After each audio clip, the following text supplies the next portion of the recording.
Danny Briere spoke to the media today, and understandably the focus was on Carter Hart. I'm Charlie O'Connor with PHLY Sports, reporting from the Voorhees Flyers Training Center. Just a few minutes after Danny Briere finished up his press conference with the local media today.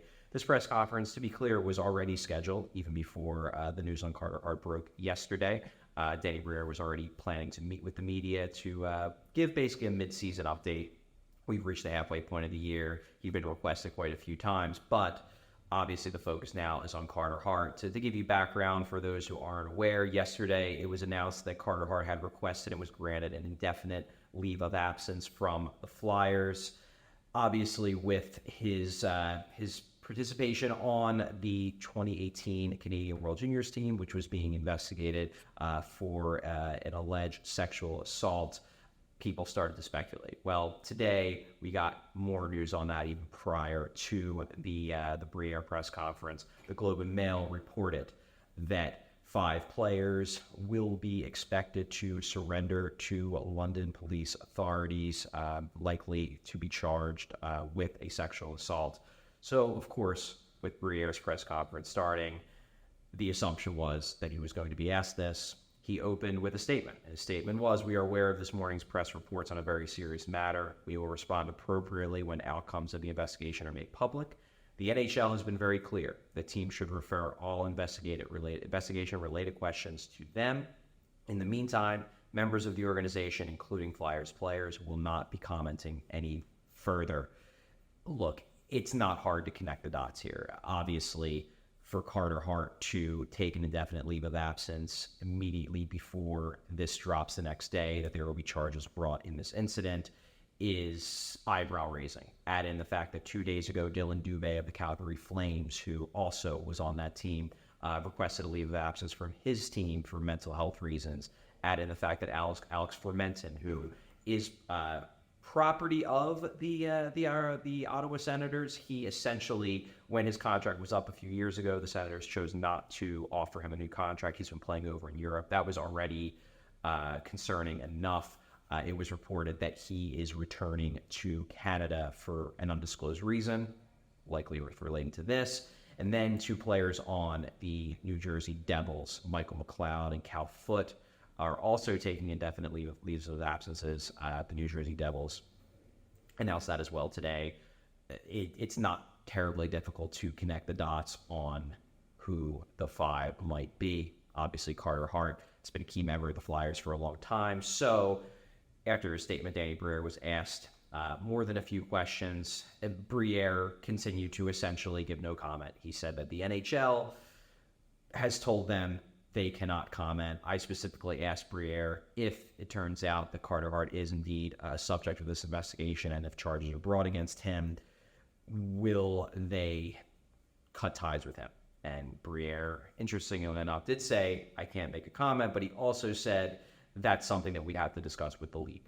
So I'm not saying that it's certain that Carter Hart will be charged in this incident, but the signs are not looking good. Presumably, if Hart was not involved at this press conference today, Danny Briere would have specifically said that he wasn't involved, that is not the reason for the indefinite leave of absence. He did not say that. So we'll know soon enough. The Globe and Mail report from earlier today did state that the players will be given a set timeline, a set time frame in order to surrender. My guess is that once those players have surrendered and paperwork is in place, the names will be revealed, and then we'll know for sure whether Carter Hart is indeed going to be charged with sexual assault in the case of this 2018 London incident. In any case, the Flyers games continue. Even without Carter Hart, we do not know how long he will be out for. We do not know when he will play another game for the Flyers or even if he will play another game for the Flyers. But the Flyers continue to play games even in the absence of Carter Hart. And Danny Briere today made it very clear that the neck is Sam Arison's. Now, we discussed this on our podcast. I talked about it in my articles recently. Really, since November 3rd, Sam Arison has played like one of the better goalies in hockey. Not sure what his numbers are after last night's game. Obviously, the Flyers did lose. He gave up multiple goals in the loss, so his numbers probably have gone down a bit, I would assume. However, before last night's game, he ranked third in save percentage since November 3rd. He ranked third in goals saved above expected, an advanced stat that I pulled from Evolving Hockey, which is looking at how many goals he prevented, accounting for shot quality. So Arison has been very, very good since November 3rd, and Daniel Briere made it clear that Arison is basically now the starter. That while Cal Peterson, at least in the interim, will be the backup to him, this is Arison's net, and they trust that Arison can continue to carry a load for a team that is battling for a playoff spot. They are very much in the playoff mix, and this is now Arison's net for the foreseeable future. No one knows if and when Carter Hart will return, if it's going to be this season, if it's going to be next season, if it's going to be never. This is Sam Arison's chance to stake a claim to being the Flyers' #1 goalie, not just now, but for the future. I also asked Daniel Briere later in the press conference if he believes that Sam Arison has the potential to be a #1 goaltender in the NHL. He said absolutely. He said definitely, I believe was his exact word, definitely. He said that they have to be careful because obviously Arison is still young. He's played fewer than 40 games in the NHL so far in his career, so he's certainly not experienced, and they want to be careful about putting too much pressure on him.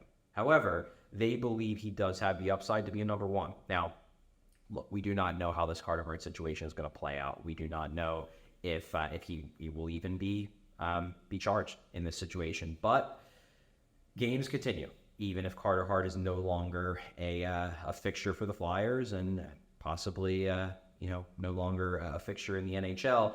The Flyers need to make decisions based on their goaltending, and Sam Arison is certainly an option. Now, he's not the only option. They obviously spent 2 early-round picks in the draft this past year to pick up Igor Zavragin and Carson Bjarnason.